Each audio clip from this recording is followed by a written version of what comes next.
Salam, perkenalkan, beta pung nama Dofranisina Ada. Di sini, beta selaku pembawa firman di saat ini. Salam sejahtera dalam kasih Tuhan Yesus. Saudara-saudaraku sekalian, saat ini, mari ketong dibekali lagi lewat kebenaran firman Tuhan.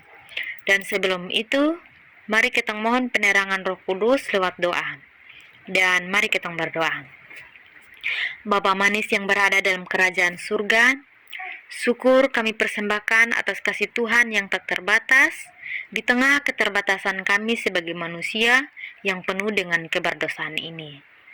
Saat ini kami rindu diperlengkapi lagi lewat kebenaran firman-Mu.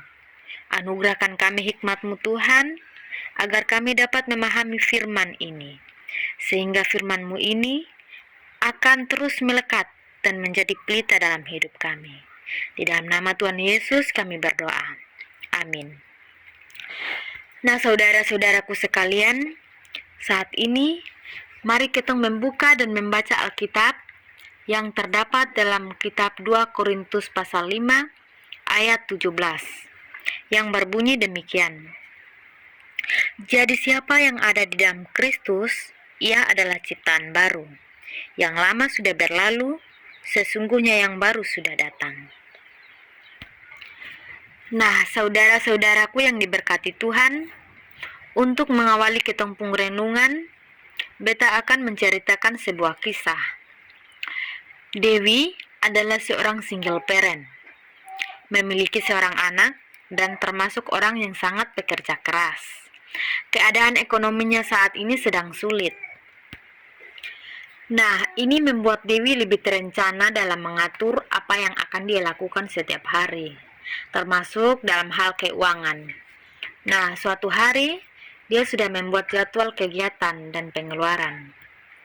Dan salah satu kegiatannya, dia akan mengantar anaknya ke sekolah, pergi ke pasar mengisi bensin, dan menjemput anaknya pulang sekolah. Suatu hari, ketika dia baru habis isi bensin, hal yang sudah terduga terjadi. Motor yang dikendarai Dewi mengalami kecelakaan tunggal yang mengakibatkan motornya sedikit mengalami kerusakan. Nah, peristiwa ini di luar perkiraan Dewi, sehingga sebagai orang yang perfeksionis, walaupun secara fisik dia sudah terluka, tetapi emosinya labil saat itu. Dia marah, sedih, menyesal, menyalahkan diri sendiri, dan perasaan-perasaan lain yang sudah campur aduk di dia pun dalam benak. Salah satu hal yang Dewi sesali adalah rencana yang sudah dibuat di hari ini, bahkan rencana untuk beberapa hari ke depannya telah kacau gara-gara kecelakaan itu. Dalam benaknya dia berpikir bahwa ini seharusnya sudah terjadi, kalau saja dia berhati-hati dalam berkendaraan. Kecelakaan ini membuatnya terpaksa harus mengatur ulang rencana dan keuangannya, karena harus memperbaiki motor yang rusak. Padahal keadaan ekonominya sedang sulit saat itu. Segala sesuatu di dalam pikirannya terasa buntu dan kacau. Tetapi dia kemudian berdoa kepada Tuhan, meminta pertolongan.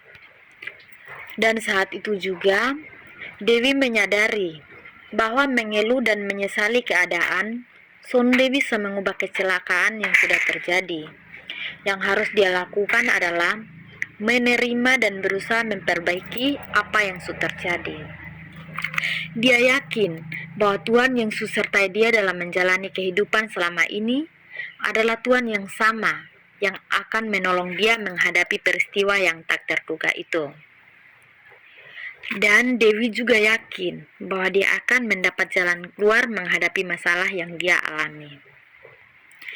Nah, saudara-saudaraku yang terkasih di dalam Yesus Kristus, terkadang hidup membuat ketong merasa buntu atau terlalu kacau untuk memulai lagi.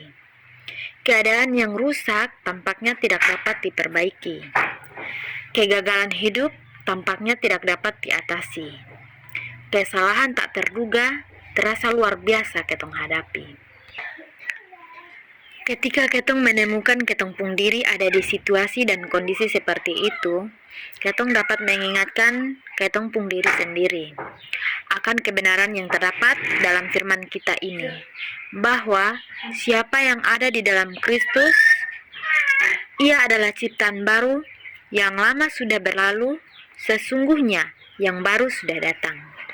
Dari pembacaan ini, Rasul Paulus mengingatkan ketong bahwa ketong sudah harus terjebak dalam kesalahan dan penyesalannya ketong, karena ketong sudah dibuat baru di dalam Kristus. Paulus mengingatkan orang-orang di Korintus sama seperti dia mengingatkan ketong hari ini, bahwa ketika ketong menaruh ketong pengharapan dalam Yesus Kristus, maka ketong akan dibaharui. Dan segala sesuatu tentang ketong akan dibuat baru. Nah, dari ketong pung pembacaan ini, ketong pun mengerti bahwa kesalahan dalam ketong pung hidup sonde mendefinisikan siapa ketong di masa depan. Meskipun mungkin ketong memiliki kegagalan dan kesalahan di masa lalu, tetapi ada harapan di ketong pung masa depan. Segala kebiasaan buruk, kesalahan, kegagalan, apapun itu di masa lalu, ketong masih dapat memperbaiki itu di masa depan. Tuhan punya rencana yang indah buat ketong, yang mencakup peristiwa-peristiwa yang sonde sempurna dalam ketong pung hidup. Ketong sonde harus terjebak dalam kesesakan-kesesakan masa lalu, atau kesalahan-kesalahan masa lalu. Tetapi ketong bisa memulai lagi dan merangkul masa depan. Hari ini mungkin sudah berjalan dengan yang ketong rencanakan. Tetapi yakinlah bahwa hal-hal yang mengecewakan ketong di hari ini akan menjadi alasan ketong akan bersukacita di masa depan. Amin.